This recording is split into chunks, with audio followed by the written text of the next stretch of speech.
point anymore? What's even the point anymore? It doesn't matter. It'll never stop.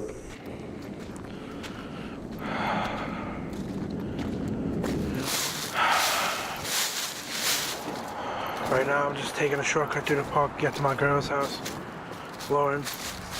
I'm gonna spend the night there, go to sleep. These lights really guide me to my final destination right here. You know, where I'm about to lay my head. Tonight, at least.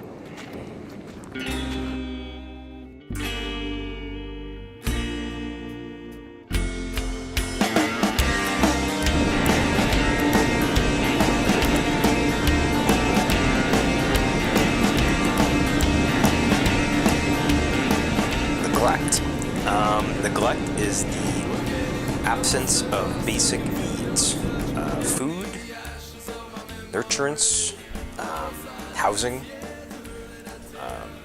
care, that be physical care, emotional care. It's the absence of any basic needs. I think I did pretty much the best I could. I tried to raise them honestly. You know, to see that they, you know, loved others and were good to animals and loved the environment and stupid stuff like that. But I did the best I could. I don't think I did the greatest job, but I don't think I did a bad job. My mother sent me into foster care at the age of 12.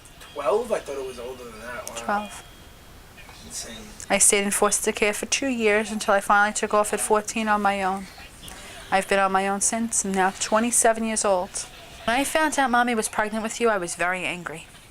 I pretty much despised you, my Mommy's whole pregnancy. My thoughts were, you know, the little bit of attention that I got from her, I was going to lose. But then once I saw you, I couldn't hate you. You've been my best friend, you know, through many, many years. You realize, David, when you came and you lived with me, I was 19 years old. I wasn't ready to be a mother, but I had to take care of you because I know that Mommy wasn't doing it. And I knew you needed better. It was supposed to be like a 3-month thing. It wasn't supposed to be any longer than that. She was supposed to get an apartment and, like, tell me to come back, tell me to come home. And, I mean, she went through 4 apartments and didn't tell me to come home. I mean, I would visit. It was a nice apartment. There was some place for me to stay. I mean, there was a bunk bed for me and my brother. My brother was the only one there with her, and I could have been there as well, but I wasn't. I was kept away, and I was kept out of her life because she thought I was too much to handle. You and I are emotional people. Daniel is a brick, like Mommy. What exactly is your condition? Like, what are you sick with? I really don't know. As it goes on, the doctors just keep making things up. ADD, ADHD, Asperger's, bipolar, manic depressive. He has this, he has that. You know, a few months later, oh, he doesn't, we were wrong, but he has this. They just make stuff up. I have no idea at this point. I could have AIDS, I don't know. He takes 600 milligrams of Seroquel and 1,050 milligrams of lithium a day. And does that help him at all? It slows him down.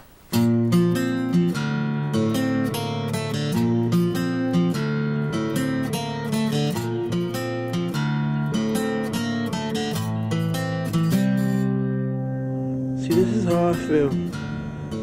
Like the world is sideways somehow. And I'm always slipping off it. Like some sort of bug. What do you think of me as a person? What do I think of David as a person? I think David is thoughtful, considerate, kind, charming, sweet. Thank you. Stubborn.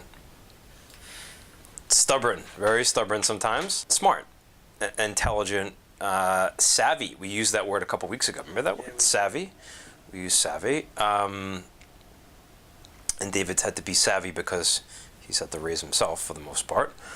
And also angry. It's like, why? Well, I'm 17. Why should I have to not have a place to live? I'm homeless. I'm homeless. It's not a joke. I'm legitimately homeless. I go from house to house looking for another meal to eat because I don't know when I'm going to get another one. I go from house to house looking for a place to lay my head because there's not many places left. I slept on the train before, you know? I've been in that situation when I didn't have a place to go. The train at night, you don't know how many crazy people get on there. But you'll learn real quick to sleep with one eye open. Terry, stop that. And that's my bunny, Terry. So how long do you think have we been friends? We've been friends for, I'd say, about a year to a year and a half. If I was in your situation, I don't know, I would rely on friends, you know, to let me crash, like I let you crash here, like, you know, like I would hope to have a friend like me in my life who would be like, you can crash or whatever, because otherwise I'd be on the fucking street, you know? Right. Pardon my I language. appreciate everything you do for me, man. It's all good. I see a man walking down the street with his 2 little girls.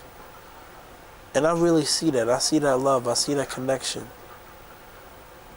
Seeing that, it hits me inside my recollection. It reminds me of the dad that I never had and the mom that was always at work. The only pops I ever had was probably the around the corner store clerk. How were you raised as a child? How was I raised as a child? In a crazy house. Crazy house. Mother always screaming that we were killing her and abusive to my father. Just not a nice person. Not a great childhood. I ran out of there as fast as I possibly could. I took care of 2, 3 kids when I was 7, 8, 9, 10, 11, 12. You know, go through the years. I took care of 2, 3 kids. I raised them myself. I raised my brother till he was about 6. I raised an infant till she was 5. And I raised another little girl till she was about 7. And I just did everything. I changed them. That's neglected. Why should I have to take care of them? They were neglected too. I shouldn't have to do that with their parents. And then I look at people who are enabled, and I don't understand. Why should it be easy for you? Why shouldn't you go through exactly what I went through?